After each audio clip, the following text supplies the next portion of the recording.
So let us quickly go to the position that we are discussing. This is the one after queen takes d5, knight c3, queen d6, d4, knight f6, knight f3, c6. Now g3, bishop g4, bishop g2, e6, castles, bishop e7, bishop to f4, queen to d8. We can say that this is a tabia for the line, and now an important moment it is for us to challenge the bishop. It is needed. We want to give him a chance to spend it for our knight on f3, after which we're going to have the two bishops, or if they want they can go with bishop h5. Tverkov tried both of this. First let's see the move bishop takes f3, then we take with the queen. That's an important moment, and we are not afraid that the pawn on d4 is hanging, because we have this tactical strike attacking the queen and attacking the c7 square. If they take on b5, we take on b7 and we win the rook on a8, and we win the game as well. So the pawn on d4 is untouchable.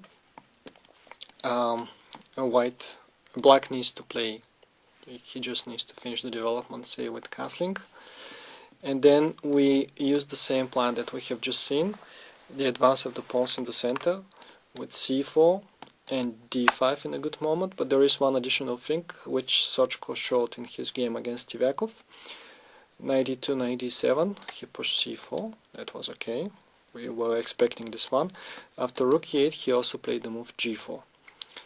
Not only heading for the pawn advance with g5, but giving some air for the bishop, so that the bishop can step back on g3 and meet the threat of the pawn advance on e5. After this one, Tverkov played h6. If knight f8, then most likely white is going to play rook fd1, and he's meeting the move knight g6 with bishop g3. So this is one of the good points behind the move g4. While after the other move that was played in the game, h6, white plays still rook fd1. He's generally bringing his pieces in the center. Knight f8, queen to b3, hitting the pawn on b7, queen c8, and rook a to c1. Already d5 is in the air, the rook's eyeing the queen on c8. Knight g6 is once again met with the move bishop g3, and this looks very nice for white. The game continued bishop f8, knight c3, and as black found nothing creative, he played the move e5. Tverkov against Sochko.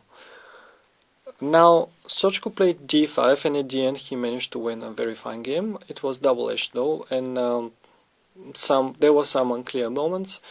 I will suggest that you go for another line which is also not bad, but without that much risk. You can just take on e5, and after knight takes e5 you can simply double your rooks like that. Rook d2 followed by rook d1. The rooks will be operating very well on the open file, the bishops will be supporting them on the diagonals. So that's a risk-free situation where white is enjoying himself without any without giving any squares for the opponent to attack him.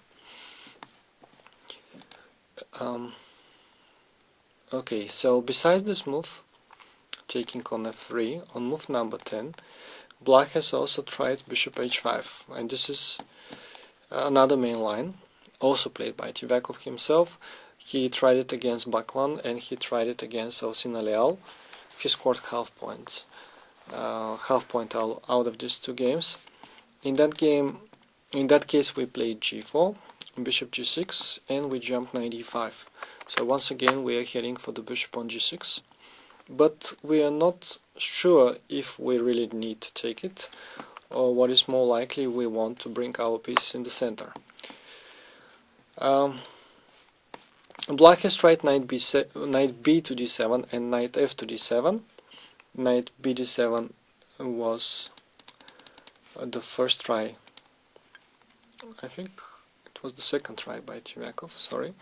After knight b d7 we can take the bishop on g6, h takes g6, and a model game for you would be the one that Alexander Delchev played recently at the Bulgarian Team Championship. Knight e2 he played in this situation. Knight d5 he, as usually, retreated the bishop on g3, and next he wants to advance his pawns the way that we have seen it before. Black tried to stop this with b5, but then a4, a6, he took on b5. Sorry, before taking on b5 he brought the queen on d3. Knight 6 to d7 now he took, and he prepared the c4 advance. Little by little he's opening the position again for the bishops. The game went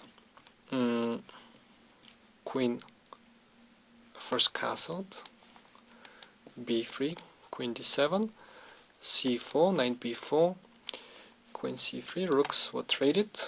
Black is always very close to the equality, but never good enough, as the knights are lacking stable squares.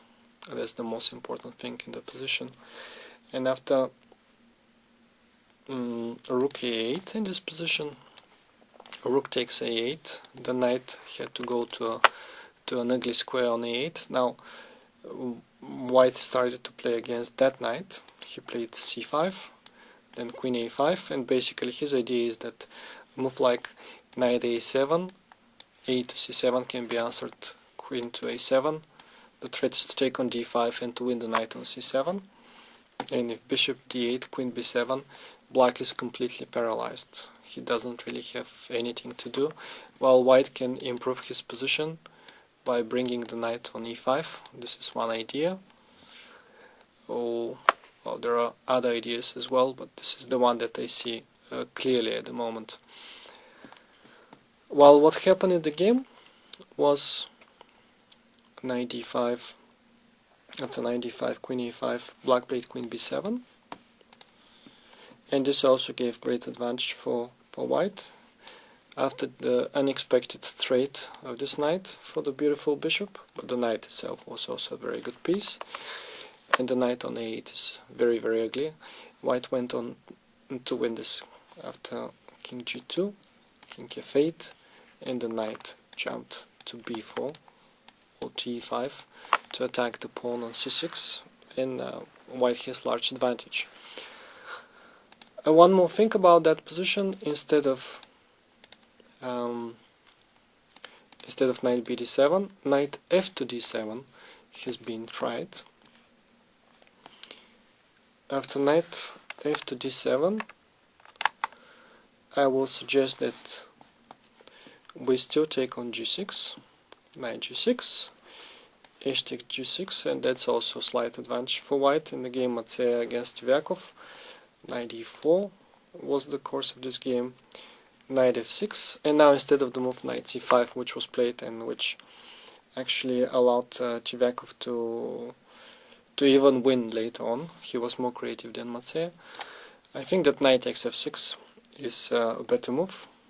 Bishop takes c3, first of all to defend the center, then to bring the queen on b3, and after knight b6 to start attacking the knight.